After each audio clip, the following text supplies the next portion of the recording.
All right, welcome. In the world of data, one of the biggest, most fundamental challenges is just moving it around.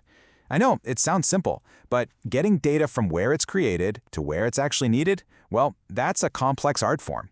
So today, we're going to crack open the modern data engineer's toolbox and see exactly how it's done. So let's just start with that big, simple question. How does data get from point A to point B? I'm talking from the moment a user clicks something in your app all the way to a fancy business report that literally shapes company strategy. The answer isn't just one single road. It's a whole interconnected system of specialized data pipelines. And honestly, the best way to think about this is to picture a master craftsperson's toolbox. I mean, you wouldn't use a hammer to saw a piece of wood, right? Of course not. In exactly the same way, a data engineer doesn't just use one tool for every single job. They have this collection of specific patterns and pipelines, and each one is perfectly designed for a different kind of data challenge. Okay, so here's the game plan. We're going to start by peeking inside that toolbox to see the main workhorse pipelines. Then we'll get into some of the more specialized movers. After that, we'll talk about how you actually choose the right tool for the job, look at a real-world system in action, and wrap it all up by learning how to think like a true data architect. First things first, let's get to those workhorse pipelines. Every toolbox has its essentials, the tools you're grabbing almost every single day. For data engineers, that's batch and streaming pipelines. These are the absolute cornerstones of moving data. So first up is the batch pipeline. Think of this guy as your reliable heavy lifter. It's built to process just massive volumes of data, but, and this is the key, it does it on a set schedule. We're talking maybe once an hour or maybe just once a day. This is absolutely perfect for any task that doesn't need to be instant, like generating those end-of-day sales reports. And the process itself is very methodical, very step-by-step. Data gets collected from a source, it runs through what's called an ETL or ELT process to get transformed, and then it's loaded into storage where it's all ready for analytics. Tools like Apache Airflow or AWS Glue are basically the engines that run this whole scheduled show. Now let's jump to the complete opposite end of the spectrum. Here we've got the streaming pipeline. If batch is the heavy lifter, then streaming is the high-precision, lightning-fast tool. Its job is to process data the instant it's created. We are talking real time, right now. So the flow here is just continuous. Data from things like IoT sensors or app logs is constantly flowing into a system like Kafka. Then it gets processed on the fly by an engine like Flink or Spark, and then it's immediately sent to an output, maybe a live dashboard. This is the magic that powers things like real-time fraud detection. Super important stuff. So let's just put them side by side so it's crystal clear. Batch is all about historical data. It runs on a schedule, and it's built for high throughput, which just means moving a lot of data at once. Streaming?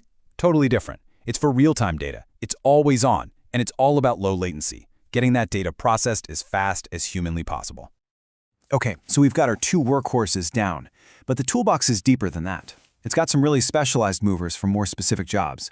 Let's dig into three of them: change data capture, or CDC for short, API pipelines, and event-driven pipelines. All right, first up, change data capture, or CDC. This tool is like a surgical scalpel. Instead of making a full copy of an entire database every single night, which is super inefficient, CDC is smart. It captures only the changes as they happen. Every new record, every single update, every deletion, just the changes. This approach is incredibly efficient. A tool like Debizium will actually watch the source database, and it sends only those changes to something like Kafka. Then, those changes can be applied to a target system. It's the perfect tool for keeping two different databases in perfect sync. Next up in our specialized kit, we have the API-based pipeline. Just think of this one as the universal adapter in your toolbox. I mean, today, data lives everywhere, right? It's in platforms like Shopify, payment systems like Stripe, tons of third-party services. Well, this pipeline is how we connect to all of them and pull their valuable data into our own systems. And the process is pretty straightforward. You make a call to an API, it sends you back data, usually in a format like JSON, and then you just have to parse it, store it, and get it transformed so it's ready for analysis in your data warehouse. It's basically your bridge to the entire outside world of data. And our third specialized tool is the event-driven pipeline. This one is the automated reactor in the toolbox. It doesn't run on a schedule at all. Instead, it just sits there waiting. waiting for a specific event to happen. And when that event occurs, boom, it instantly triggers a whole workflow. Here's a super simple example. A new user signs up for your service. That's the event. That action immediately triggers a serverless function, like an AWS Lambda, which then zips that user's info into a database and sends them a welcome email. It's a really scalable way to build things, and it's a huge part of modern microservices. So we've seen a bunch of tools now, but the real question is, how does a professional data engineer actually decide which one to use for a particular job? It's definitely not guesswork. There's a real logic behind it. So check this out. This is basically our decision blueprint. It directly maps a business problem to the right technical solution. So you need to process all of yesterday's sales? That's a classic job for a batch pipeline. Need to spot credit card fraud the second it happens? You absolutely need streaming. Trying to synchronize two databases? CDC is going to be your most efficient bet, hands down. It's all about matching the tool to the task at hand. Now this is where it gets really cool. A master craftsperson, they rarely use just one tool for a big project. They combine them. So let's look at a real-world blueprint for a big e-commerce platform to see how all these pipelines can work together in harmony. Look at this hybrid architecture. You can really see how everything just clicks together. They're using a streaming pipeline to power a live dashboard showing what users are clicking on right now. Then they're using CDC to efficiently sync order data from their main database over to their analytics warehouse. They're pulling in marketing data from other platforms with an API-based pipeline. And finally, they're running a daily batch job to create those big summary reports for the business team. This is what a modern, scalable system looks like. Okay, so as we start to wrap this up, let's just boil it all down. What's the difference between just knowing the tools and actually thinking like a data architect? Well, the mark of a truly great engineer is this: they see the whole picture.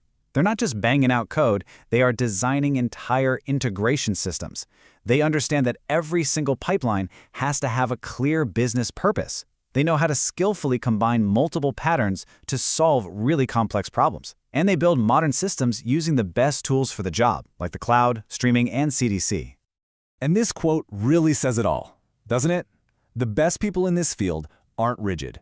They don't have one favorite tool they try to force on every problem. They have a full, versatile toolbox, and they have the wisdom to choose the right tool for the right purpose every single time. So we've unpacked the toolbox, we've laid out the blueprints, you now have the fundamental patterns for modern data engineering. So really, the only question left is, what are you going to build?